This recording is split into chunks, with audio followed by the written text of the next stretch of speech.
The joint entrance examination mains got underway at 9 a.m. today amid nationwide opposition from students, activists, and political parties who demanded that the competitive exams should be deferred in view of the challenges posed by the COVID-19 pandemic.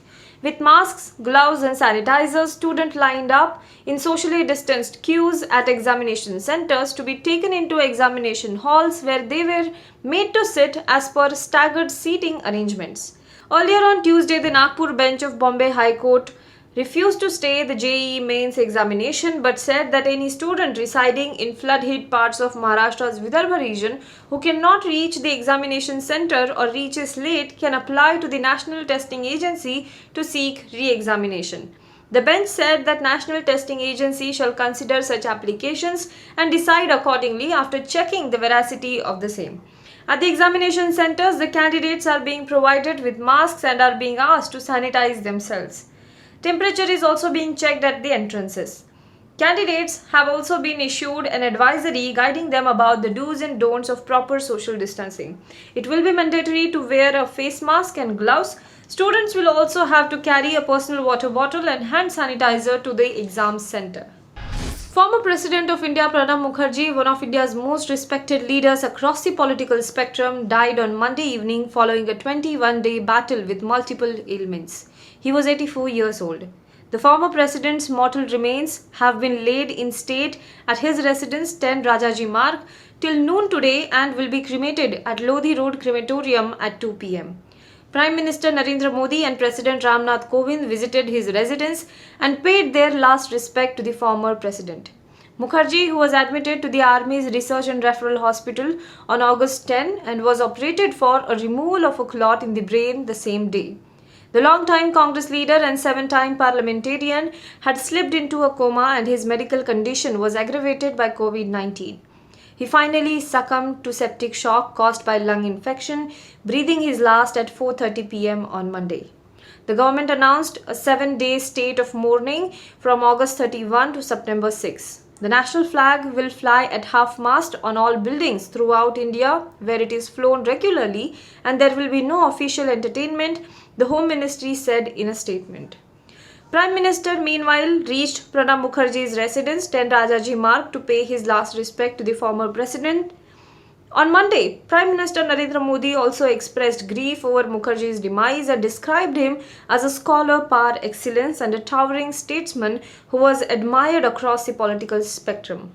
Chief of Defence Staff General Bipin Rawat, Army Chief General M.M. Naravne, Air Force Chief Air Chief Marshal R.K.S. Bhadoria and Navy Chief Admiral Karambir Singh paid their last respect.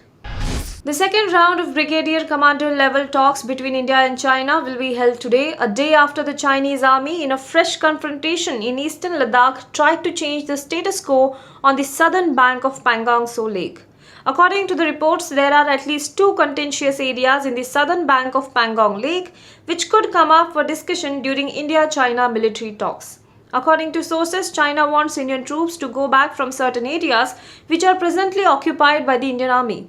India, meanwhile, has also raised concerns about Chinese deployment in areas like Blacktop and Helmet Top. Congress leader Rahul Gandhi this morning yet again accused Facebook and WhatsApp of attacking India's democracy and social harmony days after his party wrote to Facebook founder Mark Zuckerberg for the second time in 2 weeks over the social media giant's alleged bias towards the BJP. International media have fully exposed Facebook's and WhatsApp's brazen assault on India's democracy and social harmony. No one, let alone a foreign company, can be allowed to interfere in our nation's affairs. They must be investigated immediately, and when found guilty, they should be punished, the ex-Congress chief tweeted along with a report by the Wall Street Journal. The latest report by the foreign publication claims that Facebook executive Ankhi Das did not apply hate speech rules on members of the ruling BJP. Das, head of public policy in Facebook India, made internal postings over several years detailing her support for the ruling BJP and disparaging its main rival, according to the report. India's economy posted the biggest contraction among major economies last quarter, with a recent surge in coronavirus infections weighing on the outlook for any recovery. Gross domestic product shrank 23.9% in the 3 months of June from a year earlier, the Statistics Ministry said in a report on Monday. That's the sharpest decline since the nation started publishing quarterly figures in 1996 and was worse than any of the world's biggest economies tracked by Bloomberg. The median estimate in a survey of economists was for an 18% contraction, and the decline was sharper than that. Now be the first to know about the latest updates on our new news app. Go on your Android or iOS, search for HW News Network. Download our app, choose the language you prefer to get updates in, and be up to date with the latest news.